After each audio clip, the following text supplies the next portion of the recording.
Welcome to class 19 of Business Environment.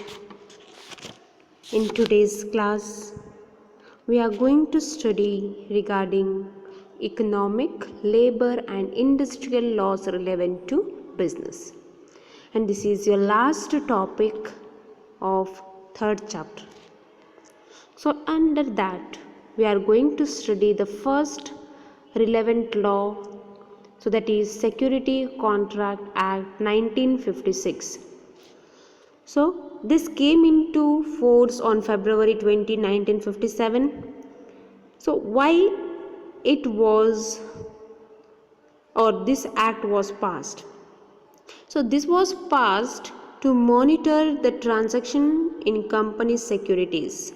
Okay, so what are the securities which are issued, or what are the shares which are being dealt in the stock exchange? So such shares and the transactions of such shares, so to control that, to monitor that, so this act was passed. So what is the objectives of such act? The first objective is like to promote healthy and orderly development of security market in India. So what is the security market? Security market is nothing but a market where the securities are bought and sold. So there are various companies which are going to be in the security market. So they are going to trade. So when there is one, or when there are more than one companies, what happens? There may be some disputes, there may be some malpractices, there may be something which go against, or one company may be cheated, or one company may have some unfair things. So to control all these things, so this act was passed. So to be healthy and orderly development of the security markets in India. The next is to promote the interest of investors. So the investors are the main participants in the stock exchange or the security market. So what happens here? These investors should be protected from all the unfair practices or the malpractices. So the company should not cheat the investors, so by their fake accounts and all. So to protect this, so there should be some governing body, and that governing body is your Security Contract Act. So what are the provisions which contained in that act? So first provision is grant of regulation. So a grant of regulation means the act says that the only recognized stock exchange can function in India. So recognized stock exchange can practice or function in India, which means recognized stock exchange means the Bombay Stock Exchange, it may be National Stock Exchange, it may be. So these we call it as recognized stock exchanges, and these stock exchanges can function in India. So the exchange authorities have to get permission from whom? The central government. So they are going to get the permission from central government to function as a stock exchange.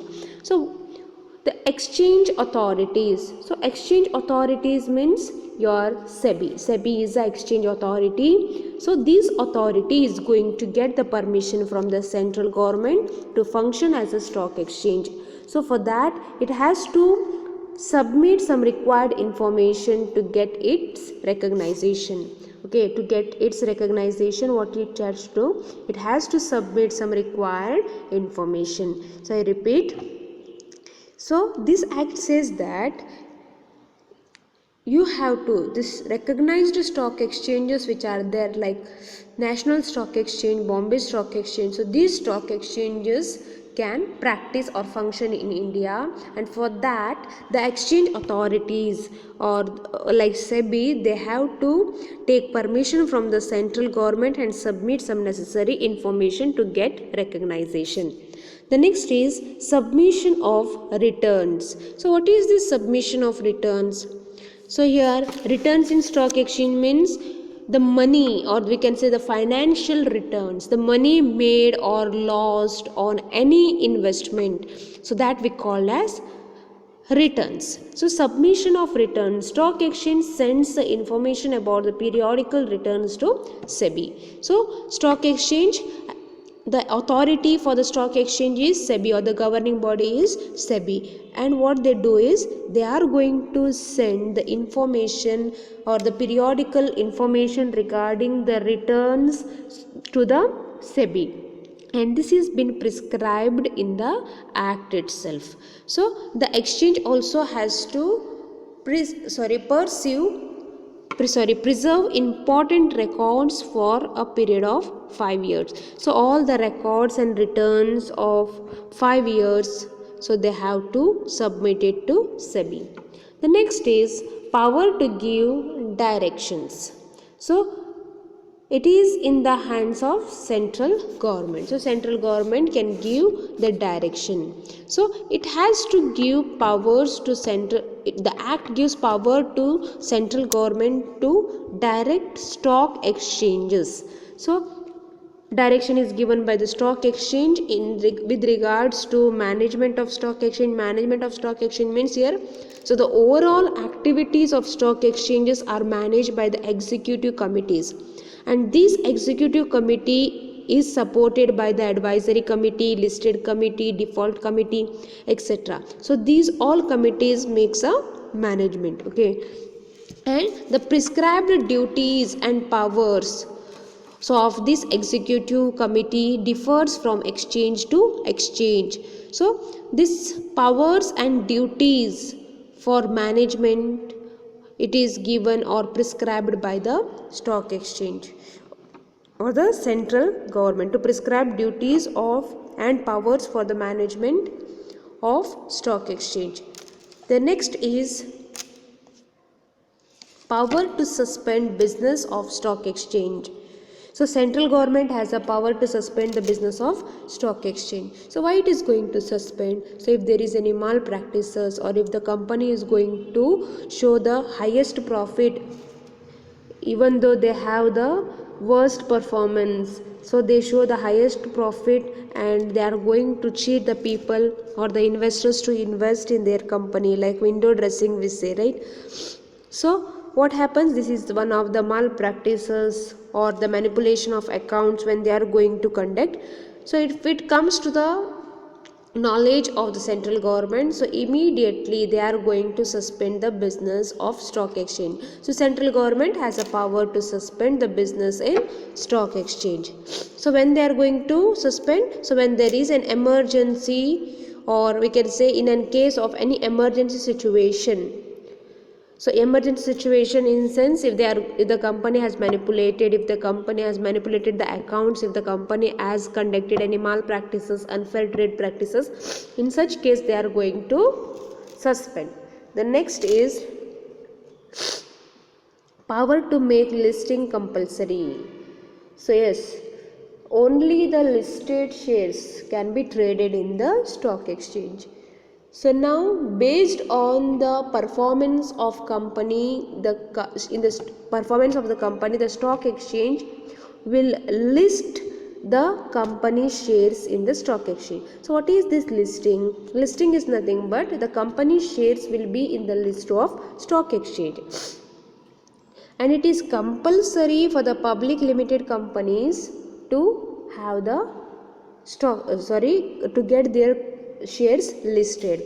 So why? Because they are going to gather the money or capital from the public, and through stock exchange they can do that. So it is compulsory for them to get their shares listed in stock exchange.